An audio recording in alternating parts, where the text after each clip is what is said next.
रजिया के 2-3 बच्चे होकर मर गए और उम्र ढल चली तो रामू का प्रेम उससे कम होने लगा और दूसरे ब्याह की धुन सवार हुई। आए दिन रजिया से बकबक होने लगी। रामू एक न एक बहाना खोजकर रजिया पर बिगड़ता और उसे मारता और अंत को वह नई स्त्री ले ही आया। इसका नाम था दासी। चंपई रंग था, बड़ी बड़ी आंखें, जवानी की उम्र। पीली कुशांगी रजिया भला इस नौयौवना के सामने क्या जचती। फिर भी वह जाते हुए स्वामित्व को जितने दिन हो सके अपने अधिकार में रखना चाहती थी। तितरते हुए छप्पर को थूनियों के संभालने की चेष्टा कर रही थी। इस घर को उसने मर मर कर बनाया है। उसे सहज ही नहीं छोड़ना चाहती थी। वह इतनी बेसमझ नहीं है कि घर छोड़कर चला जाए। एक दिन रजिया ने रामू से कहा, मेरे पास साड़ी नहीं है, लाकर दो। रामू उसके एक दिन पहले ही दासी के लिए अच्छी सी चुंदरी लाया था।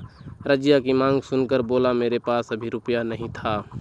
रजिया को साड़ी की उतनी चाह न थी जितनी रामू और दसिया के आनंद में विघ्न डालने की। बोली, रुपए नहीं थे तो कल अपनी चहेती के लिए चुंदरी क्यों लाए?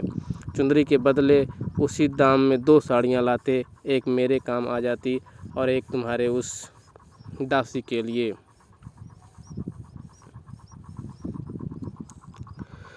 रामू ने स्वेच्छा भाव से कहा, मेरी इच्छा, जो चाहूँगा करूँगा। तू बोलने वाली कौन है? अभी उसके खाने खेलने के दिन है। तू चाहती है उसे अभी से नून तेल की चिंता में डाल दूँ? यह मुझसे न होगा। तुझे ओढ़ने पहनने की साध है तो काम कर। भगवान ने क्या हाथ पैर नहीं दिए? पहले तो घड़ी रात काम धंधे में लग जाती थी, अब उसी डाह में पहर दिन तक पड़ी रहती है। तो रुपए क्या आकाश से गिरेंगे? मैं तेरे लिए अपनी जान थोड़े ही दे दूँगा। जितना चाह बनता है उतना मैं करता हूँ। रजिया ने कहा, तो क्या मैं उसकी लौंडी हूँ कि वह रानी की तरह पड़ी रहे और मैं घर का सारा काम करती रहूँ? इतने दिनों छाती फाड़ कर काम किया, उसका यह फल मिला तो अब मेरी बला काम करने आती है। मैं जैसे रखूँगा वैसे ही तुझे रहना पड़ेगा। मेरी इच्छा होगी रहूँगी, नहीं अलग हो जाऊँगी। जो तेरी इच्छा हो कर, मेरा गला छोड़। अच्छी बात है, आज से तेरा गला छोड़ती हूँ। समझ लूँगी विधवा हो गई मैं।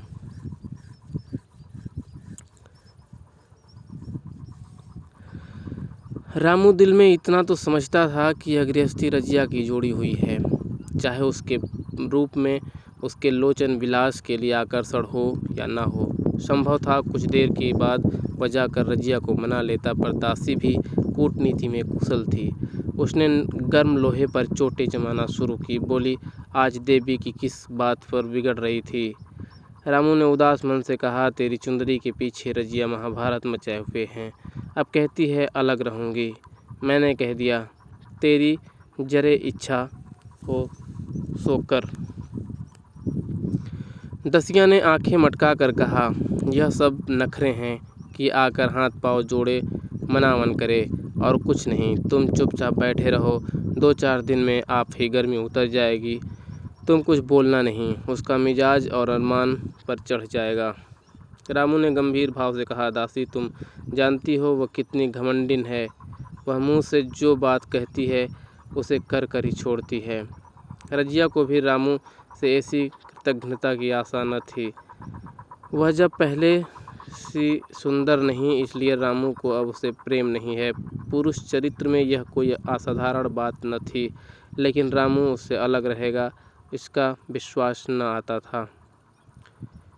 यह घर उसी ने पैसा जोड़ कर बनाया, गृहस्थी भी उसी ने जोड़ी हुई है। यह घर उसी ने पैसा जोड़ कर बनवाया है, गृहस्थी भी उसी की जोड़ी हुई है। अनाज का लेन देन उसी ने शुरू किया। इस घर से आकर उसने कौन कौन से कष्ट नहीं झेले। इसलिए तो कि पौरुख थक जाने पर एक टुकड़ा चैन से खाएगी और पड़ी रहेगी। और आज वह इतनी निर्दयता से दूध की मक्खी की तरह निकाल कर फेंक दी गई। रामू ने इतना भी नहीं कहा, तू अलग नहीं रहने पाएगी। मैं या तो खुद मर जाऊंगा या तुझे मार डालूंगा, पर तुझे अलग न रहने दूंगा। मुझसे तेरा ब्याह हुआ है, हंसी ठट्ठा नहीं है। तो जब रामू को उसकी परवाह नहीं है तो रामू को क्यों परवाह करे? क्या सभी स्त्रियों के पुरुष बैठे होते हैं? सभी के माँ बाप बेटे पोते होते हैं। आज उसके लड़के जीते होते तो मजाल थी कि वह नई स्त्री लाते और मेरी यह दुर्गति करते। इस निर्दयी को मेरे ऊपर इतनी भी दया न आई। नारी हृदय की सारी परवशता इस अत्याचार से विद्रोह करने लगी। वही आग जो मोटी लकड़ी को स्पर्श भी नहीं कर सकती, फूस को जलाकर भस्म कर देती है। दूसरे दिन रजिया एक दूसरे गांव में चली गई। उसने अपने साथ कुछ न लिया। जो साड़ी उसकी देह पर थी वही उसकी सारी संपत्ति थी। विधाता ने उसके बालकों को पहले ही छीन लिया था, आज घर भी छीन लिया और वह उस घर से पराई हो गई। रामू उस समय दासी के साथ बैठा हुआ आमोद विनोद कर रहा था। रजिया को जाते देख शायद वह समझ न सका कि वह चली जा रही है। रजिया ने यही समझा। इस तरह तोरों की भांति वह जाना भी न चाहती थी।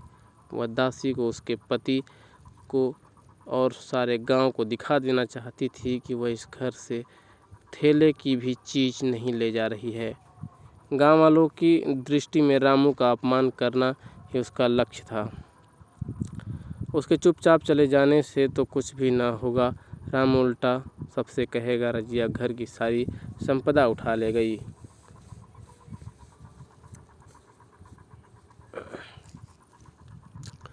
उसने रामू को पुकार कर कहा, संभालो अपना घर, मैं जाती हूँ। तुम्हारे घर की कोई भी चीज़ अपने साथ नहीं ले जाती। रामू एक क्षण के लिए कर्तव्य भ्रष्ट हो गया। क्या कहे उसकी समझ में नहीं आया। उसे आशा न थी कि वह यूँ जाएगी। उसने सोचा था जब वह घर ढोकर ले जाने लगेगी तब वह गांव वालों को दिखाकर उसकी सहानुभूति प्राप्त करेगा, लेकिन अब क्या करे। दसिया बोली, जाकर गांव में ढिढोरा पीट आओ, यहाँ किसी का डर नहीं है। तू अपने घर से ले ही के आई थी जो तू कुछ लेकर जाओगी। रजिया ने उसके मुंह न लगकर रामू ही से कहा, सुनते हो अपनी चहेती की बातें, फिर भी मुंह नहीं खुलता। मैं तो जाती हूँ, लेकिन दस्सो रानी तुम भी बहुत दिन राज न करोगी। ईश्वर के दरबार में अन्याय नहीं फलता। वह बड़े बड़े घमंडियों को घमंड को चूर कर देता है।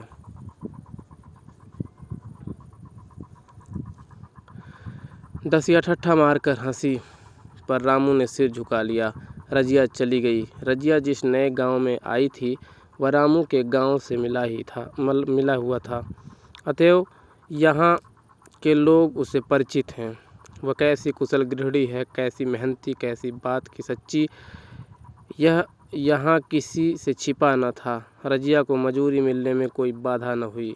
जो एक लेकर दो का काम करे, उसे काम की क्या कमी। 3 साल एक रजिया ने कैसे काटे, कैसे एक नई गृहस्थी बसाई, कैसे खेती शुरू की, इसका बयान करने बैठें तो पोथी हो जाए। संचय के जितने मंत्र हैं, जितने साधन हैं, वे रजिया को खूब मालूम थे। फिर अब उसे लाग हो गई थी और लाग में आदमी की शक्ति का वारा पार नहीं रहता। गांव वाले उसका परिश्रम देखकर दांतों तले अंगुली दबाते थे। वो रामू को दिखा देना चाहती थी, मैं तुमसे अलग होकर भी आराम से रह सकती हूँ। वह पराधीन नारी नहीं है, अपनी कमाई खाती है और अपनी कमाई पर जीती है। रजिया के पास बैलों की एक अच्छी जोड़ी है। रजिया उन्हें केवल खली भूसी देकर नहीं रह जाती, रोज़ 2-2 रोटियां भी खिलाती हैं। फिर उन्हें घंटों सहलाती, कभी कभी उनके कंधों पर सिर रखकर रोती है और कहती है, अब बेटे हो तो पति हो तो तुम ही हो, मेरी जाल अब तुम्हारे ही साथ है। दोनों बैल शायद रजिया की भाषा और भाव समझते हैं। वे मनुष्य नहीं, बैल हैं। दोनों सिर नीचा करके रजिया का हाथ चाट कर उसे आश्वासन देते हैं। वे उसे देखते ही कितने प्रेम से उसकी ओर ताकते लगते हैं, कितने हर्ष से कंधा झुलाकर पर जुआ रखवाते हैं और कैसा ही जी तोड़ मेहनत करते हैं। यह वे लोग समझते हैं जिन्होंने बैलों की सेवा की है और उनके हृदय को अपनाया है।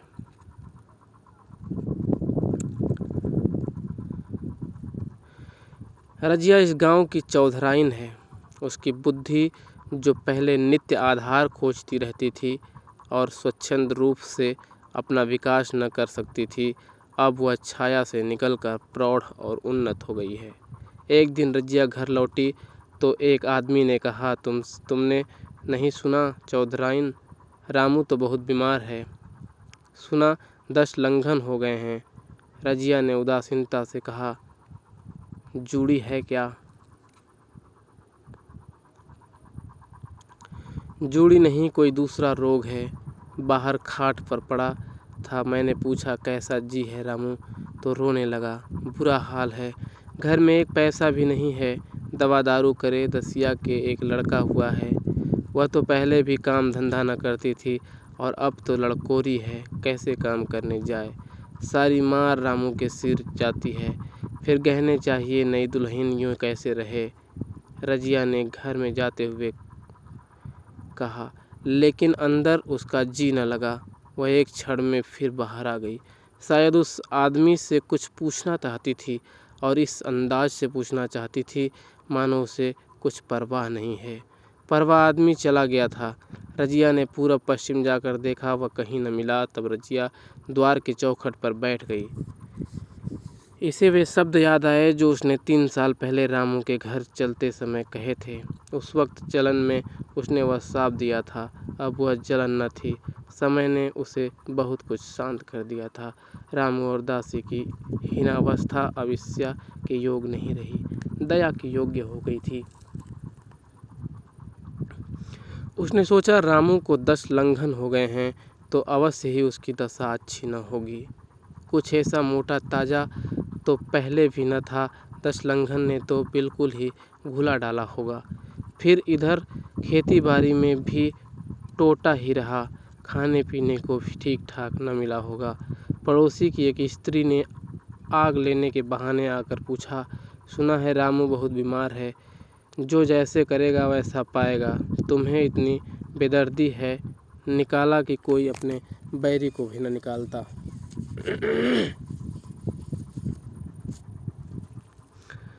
रजिया ने टोका, नहीं दीदी, ऐसी बात न थी। वे तो बेचारे कुछ बोले ही नहीं। मैं चली तो सिर झुका लिया। दसिया के कहने से आकर वह चाहे जो कुछ कर बैठे हों, यूँ मुझे कभी कुछ नहीं कहा। किसी भी की बुराई क्यों करूं? फिर कौन मर्द ऐसा है जो औरतों के बस नहीं हो जाता? दसिया के कारण उनकी यह दशा हुई है। पड़ोसी ने आग न मांग मुँह फेर कर चली गई। रजिया ने कलसा और रस्सी उठाई और कुएं पर पानी खींचने चली गई। बैलों को सानी पानी देने की बेला आ गई थी, पर उसकी आंखें उस रास्ते की ओर लगी हुई थी जो मलसी रामू का गांव जो जाता था।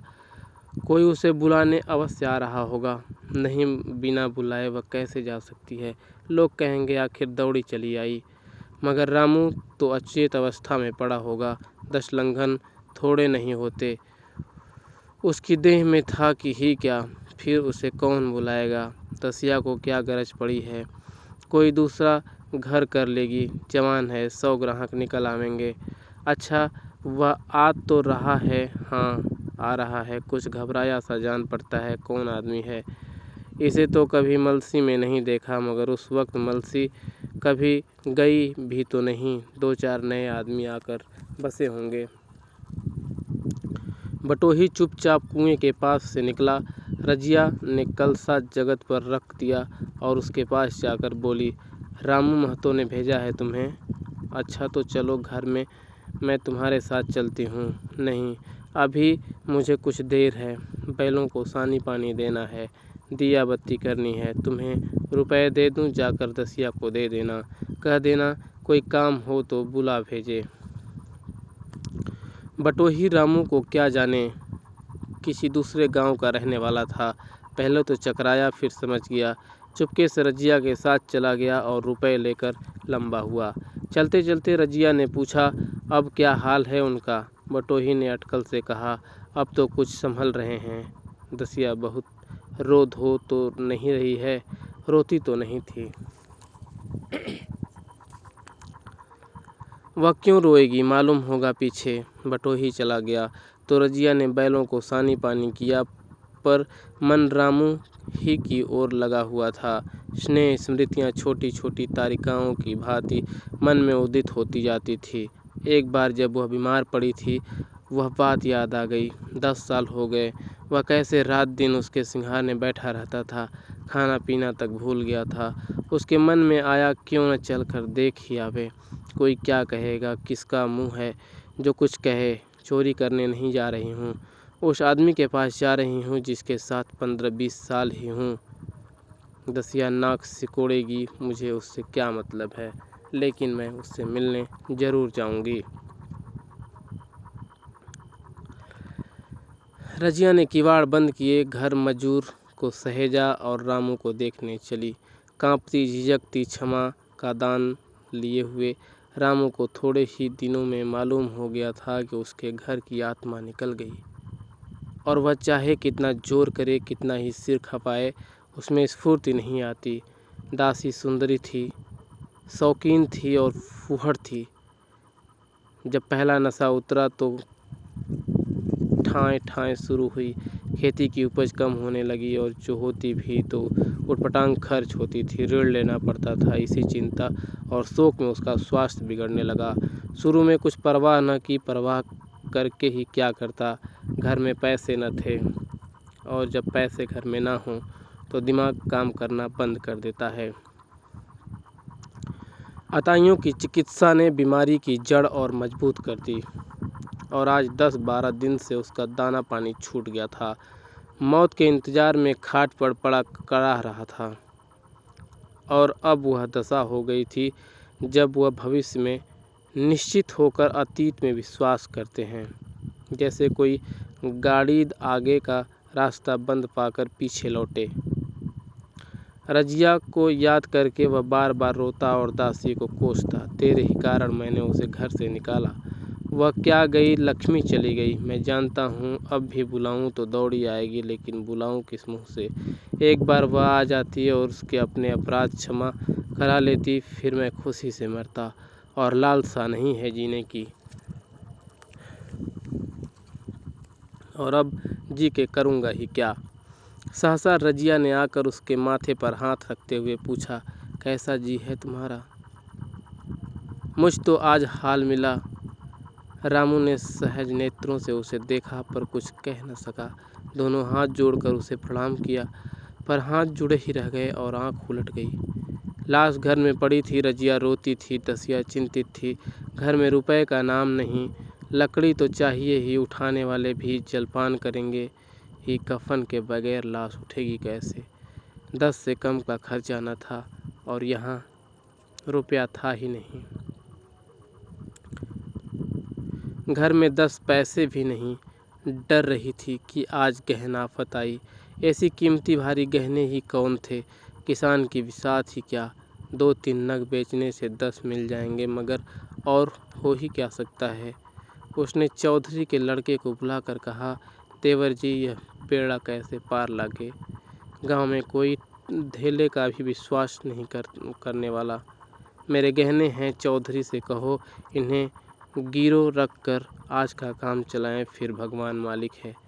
रजिया से क्यों नहीं मांग लेती।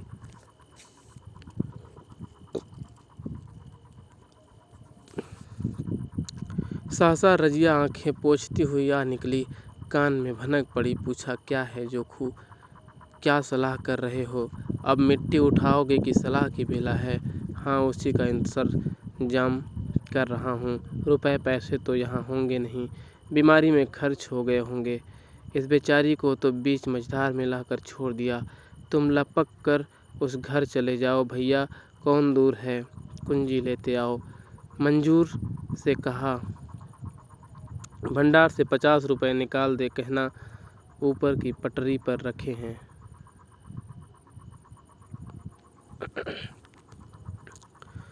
वह तो कुंजी लेकर उधर गया। इधर दसिया राजू के पैर पकड़कर रोने लगी। बहन के ये शब्द उसके हृदय में बैठ गए। उसने देखा रजिया से कितनी दया, कितनी क्षमा है। रजिया ने उसे छाती से लगाकर कहा, क्यों रोती है बहन, वह चला गया, मैं तो हूँ, किसी बात की चिंता न कर। इसी घर में हम और तुम दोनों उसके नाम पर बैठेंगे। मैं वहाँ भी देखूँगी, यहाँ भी देखूँगी। धाप भर की बात थी क्या, कोई तुमसे गहने पाते मांगे तो मत देना, मैं सदा ही तुम्हारे साथ रहूँगी। दसिया का जी होता था कि सिर पटक कर मर जाए। इसे उसने कितना जलाया, कितना रुलाया और घर से निकाल कर छोड़ा। रजिया ने पूछा, जिस के रुपए हों सूरत करके मुझे बता देना, मैं झगड़ा नहीं रखना चाहती। बच्चा दुबला क्यों हो रहा है? दसिया बोली, मेरे दूध होता ही नहीं। गाय जो तुम छोड़ गई थी वह मर गई, दूध नहीं पाता। राम राम, बेचारा मुरझा गया। मैं कल ही गाय लाऊंगी, सभी गृहस्थी उठा लाऊंगी। वहाँ क्या रखा है? लाश से उठी रजिया उसके साथ गई। दाह कर्म किया, भोज हुआ, कोई 200 रुपये खर्च हो गए, किसी से मांगने न पड़े। दसिया के जौहर भी त्याग की आँच में निकल अभिलाषिना सेवा की मूर्ति बन गई।